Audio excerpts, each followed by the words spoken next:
Well, if you were like me, you were probably asking, how different can it be?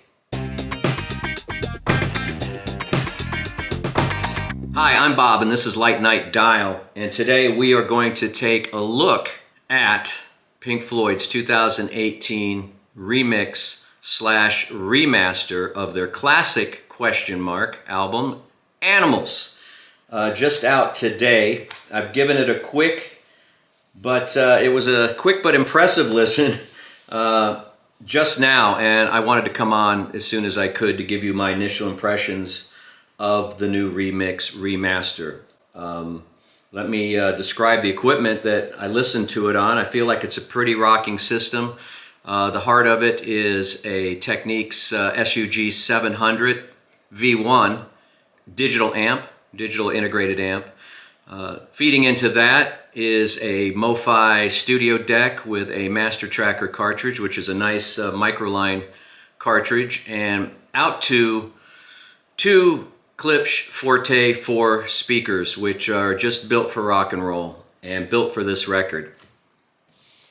First of all, let's look at the packaging. Now, some people have a problem that they've kind of gone another way with this cover. This is all new artwork for the cover. I kind of like it. I think if you're going to do a redo, if you're going to do a remaster, remix, why not? This is a more modern take on that Battersea power station, this iconic power station that was featured in the original album. And again, the photo wraps around the back. It's more of a black and white monochrome kind of approach, but it does have these kind of light amber or yellow hues that are blended in there, and it's really nice. It's a beautiful cover, nice black and white photos inside, and this was printed in the Netherlands, so we got kind of an international affair here. I don't know where the 180 black vinyl, yes, it is black vinyl, they didn't go the colored route, but the black vinyl is, I don't know where it's pressed, but it really doesn't matter because it is one of the quietest, flattest pieces of vinyl that I own. If you had blindfolded me on first listen and told me it was a MoFi one-step or an Acoustic Sounds, QRP pressing, I would have believed you. I wouldn't have fought you.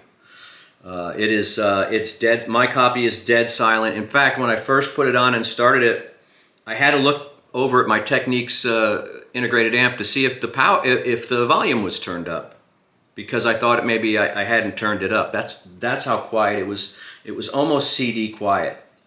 Very few pops and very few clicks on the copy that I have, and I hope your mileage doesn't vary on that. The hype sticker, which I've already, it peeled off rather easily, which is always nice, and I like to stick them on some backing and just slip them in the plastic sleeve that I put my records in. But there it is right there, the 2018 remix, which, I checked my watch this morning and it said 2022.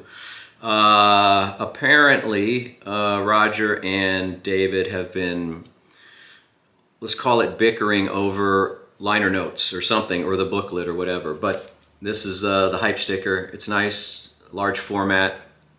Doesn't give you a whole lot of information, except it was mastered by James Guthrie, Joel Plant, and Bernie Grundman, and I believe it was remixed by James Guthrie. So it's all new remix, and that's what it sounded like to my ears. So there you go, the original lineup of songs. There are no bonus tracks here, but there is another edition coming out in early October, the Super Deluxe box, which this is just kind of whet my appetite for now that I've heard it. I may have to get that, because I do have surround sound capability, and I think it's going to be well worth whatever price they're asking. So there you go, there's the hype sticker. And speaking of the booklet, as I just did, by the way, it does come in the only difference, one of the, not exactly audiophile, but it did come in a, pretty heavyweight, nice, unlined paper sleeve here. The only interesting thing about it, it's got this little, you can see this little, what do you call that, die cut there, which makes it a little nicer, but this isn't, the record isn't going back in here. It went into a nice anti-static sleeve that I get cheap ones at Walmart. I do have some. I ran out of the MoFis. I had to go to Walmart and get the cheap Rock and Roll Hall of Fame rice paper and plastic anti-static sleeves. But hey, you know, at 25 bucks for 50, it's not bad. Here's the booklet. I forgot that this was going to come with a booklet. I was not shocked, but I was delightfully surprised when I saw it. It's 28 pages in total if you count the two covers, the back cover and the front cover, and it's just fantastic. Lots of photos from the 4-day album cover shoot, which was directed by Roger Waters. I mean, I think this is the time when Pink Floyd really started becoming Roger's band for whatever reason. I haven't done much reading on Pink Floyd. I'm a huge fan going back, but I can't remember how he assumed so much power. Most of the song, I think only one song on Animals was co-written by David Gilmour, though his guitar work is fantastic on this record. But these photos are just great. And some shots of the band in there. There's DG, and then some artwork from the tour and some newspaper clippings and things like that. 28 pages, it's solid. It's a solid booklet. Now, all told, this package with the 180 black vinyl and the book and the hype sticker and the die-cut sleeve, paper sleeve and everything, gatefold, 30 bucks I think I paid for it. That is an amazing value for what I consider to be an audiophile quality record. It feels good in your hands. It felt good to take it home and sit down with it and look over all the materials while I was sitting on the couch listening to this record. Now, this remix has elevated, I think, this recording. I was reading just today that someone was indicating that the Japanese copy had a larger soundstage and was a little maybe airier or whatever. I respectfully disagree, at least on my system. One of the things that I noticed about, well, I'll tell you some of the things I noticed about this record. Number one, it is more rock and roll than it has ever been. I think in the past, if someone asked me what the record Animals was, I would say it is the record that's not Dark Side of the Moon and not Wish You Were Here. I don't want to say it was like an also ran Pink Floyd record because I've always enjoyed it. I've always enjoyed the theme of it. I've always enjoyed the scope of it, the sound effects, the playing, and all that. But to my memory, it always sounded a little flat and thin. But now it is a completely different sounding record to me. It punches harder. The kick drum hits you in the chest. Bass, you hear the melodies, you hear the melodic lines that he's playing, and I don't remember ever hearing that on any other version of Animals. You know, he's doing runs. There's times when he's melodic, and you know, and it just his bass slaps, the drums punch. The sound effects are amazing. Now, I know Pink Floyd used to incorporate, at least later in their career, Q sound, and certainly Roger Waters employed Q sound in some of his solo work, which is for 2-channel recordings, but when you played them on your 2-channel system, you had sounds flying around the room, especially to the side. I don't know about around the room, but definitely the sound would come out to the sides of your listening position, to the point where you would kind of turn your head and look to see where the sound was coming from. I'm getting the similar feeling with some of the sound effects and music in this mix. And I don't know if they used a similar technology, but I know on Pigs, 3 Different Ones, right? That's the song that most impressed me on this, which was surprising because I'd never really thought much about Pigs, 3 Different Ones. I'd always loved the acoustic Pigs on the Wing. I've always loved Dogs. Sheep is that short little number in the middle of side 2. But man, I think Pigs, 3 Different Ones is the highlight of this record. Because it was a couple times when I was listening to this, again, this is my system, my ears, but I could have sworn that sounds passed behind me.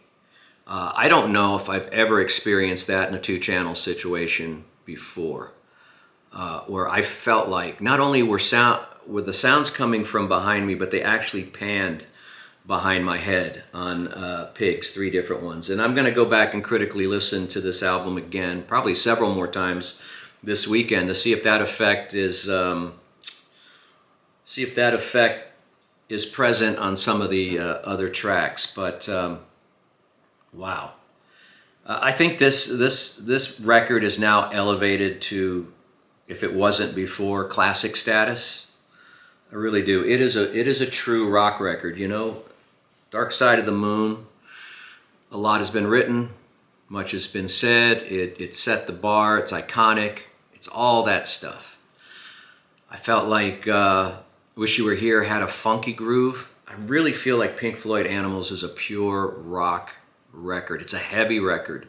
And on this particular mix, even though sounds are flying at you from different directions, it's still up front and center. It punches you like a rock record, like a live rock record almost, like the musicians are in the room. And again, these are all cliched terms, but they do adequately describe what I heard on this remix remaster. It is beautiful work. Congratulations to all involved. This is a great, great rock record. This is a great redo of a great record. I didn't know it was needed until now. I didn't know that they actually needed to remix and remaster Pink Floyd Animals until now. It is justified. Do not hesitate to go out and get it. Again, at a retail price of $30, unbelievable package. Unbelievable package. You could probably even get it for less on Amazon. Not sure. I got this at my local independent store. They had plenty of them in stock. It's going to be a big seller.